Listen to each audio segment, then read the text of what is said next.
नमस्कार दोस्तों, स्वागत है आपका एक बार फिर से हमारे इस खास प्रोग्राम में जो कानाफूसी और चर्चाओं पर आधारित है। तो चलिए शुरू करते हैं इस बार का पावर सेंटर।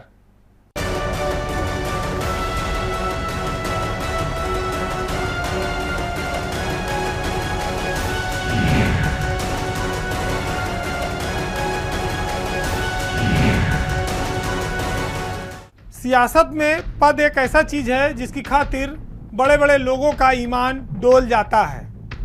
राज्यसभा की मेंबरी के लिए पूरे जीवन का लोग त्याग करने को तैयार रहते हैं। उत्तर प्रदेश में पिछले दिनों राज्यसभा की 11 सीटों पर निर्विरोध निर्वाचन हो गया है।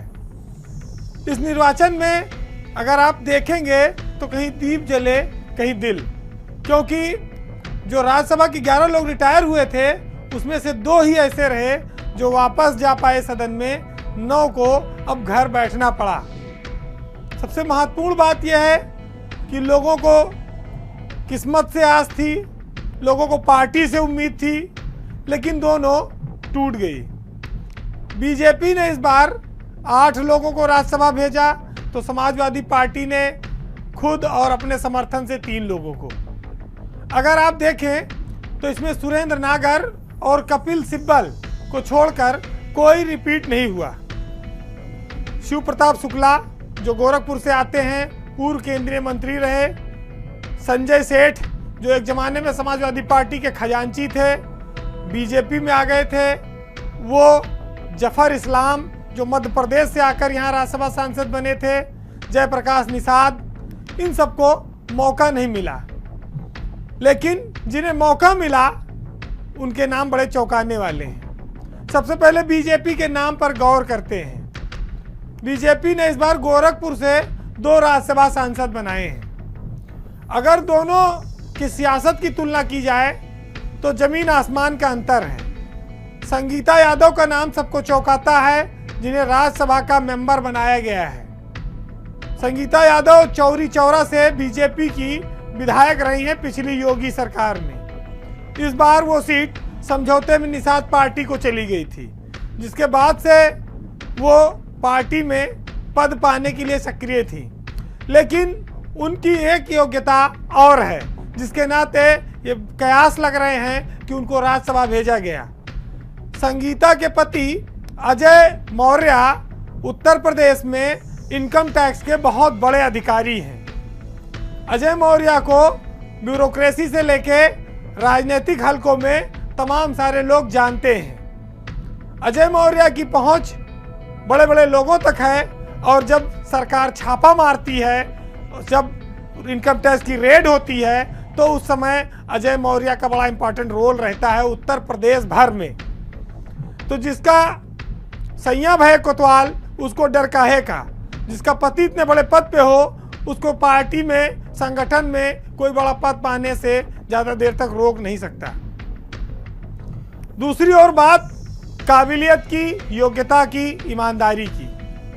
2 नाम राधा मोहन दास अग्रवाल, लक्ष्मीकांत वाजपेयी। राधा मोहन दास अग्रवाल 20 साल तक विधायक रहे। वेतन के अलावा कोई घूस कभी नहीं खाई। ईमानदारी से एक जनप्रतिनिधि की जो काम होता है, छवि होती है, उस पर वो डटे रहे।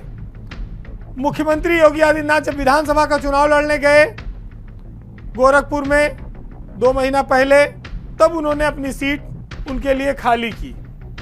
तब से वो घर बैठ गए थे। फिर वो अपने मूल पेशे में डॉक्टरी के लौट गए थे। वो बच्चों के अच्छे डॉक्टर हैं। जो बच्चे बोल नहीं सकते, छोटे होते हैं, उनकी नब्ज पकड़कर वो जान लेते हैं कि परेशानी क्या है और उसका इलाज क्या है।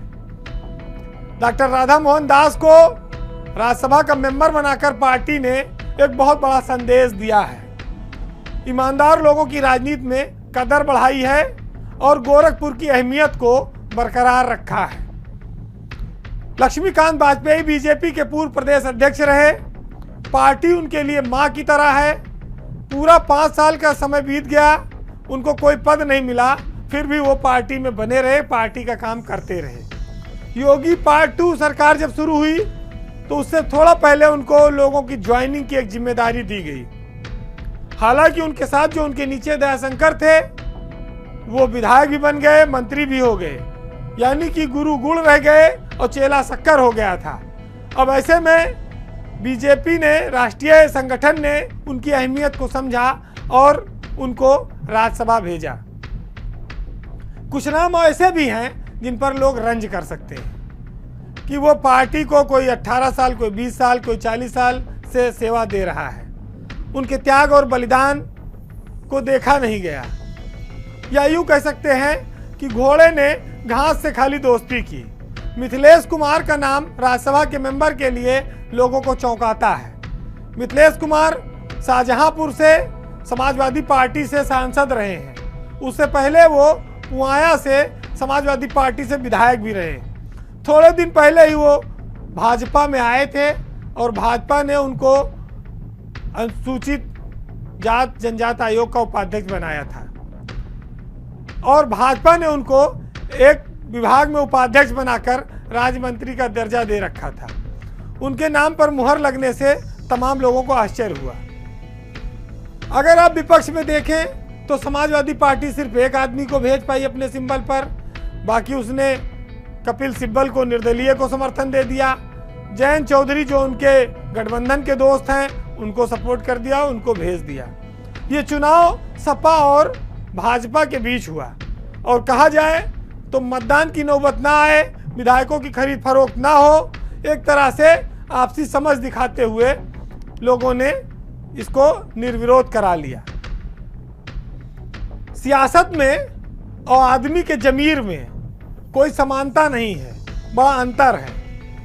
राज्यसभा की मेंबरी की खातिर जिसे आप बहुत बड़ा समझते हैं वो किसी और के चरणों में आपको पड़ा मिलेगा। एक नाम और था जिस पर लोगों को बड़ी उम्मीद थी कि बीजेपी इनको जरूर कुछ ना कुछ देगी, लेकिन उनको वाई कैटेगरी से ही अब तक संतोष करना पड़ा है। उनका नाम है अपर्णा यादव। मुलायम सिंह की बहू। विधानसभा चुनाव से ठीक पहले भाजपा में अपर्णा यादव की एंट्री कराकर बीजेपी ने यह संदेश दिया था कि मुलायम का परिवार अब एक नहीं है, वो बिखरा हुआ है। अपर्णा यादव ने परिवार से बगावत करके बीजेपी ज्वाइन की थी। उम्मीद थी कि उनको कुछ इनाम मिलेगा, लेकिन अभी वह खाली हाथ है। बहरहाल इसे आप किस्मत का खेल कह सकते हैं कि किसी के हिस्से में मकान आया, किसी के हिस्से में दुकान आई। मैं घर में सबसे छोटा था, मेरे हिस्से में माँ आई।